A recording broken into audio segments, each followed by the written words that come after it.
Hold on, you say that when the right time came, he would have handed over. When was that right time? Because once he became Prime Minister in 2018, he said 1 or 2 years. Then it became, quote, 2 or 3 years. Then not beyond 3 years. Then not until after the APEC summit. He kept just kicking the can down the road, didn't he?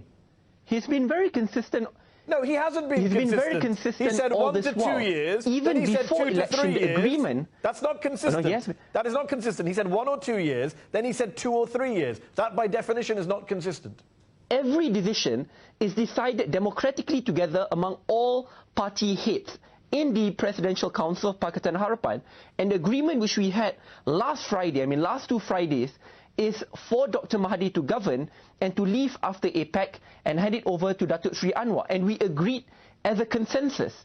Unfortunately, this consensus was not listened to, and in the end, that there are other parties out there who are unwilling and unhappy, and as a consequence, subvert Malaysian democracy. You say Malaysian democracy has been subverted because a coalition government was formed in a back room without an election. But wasn't Mahathir about to do the same thing last week himself? He was going to form a new coalition that would have maybe sidelined Anwar Ibrahim, and that wouldn't have been a coalition that was picked by the people.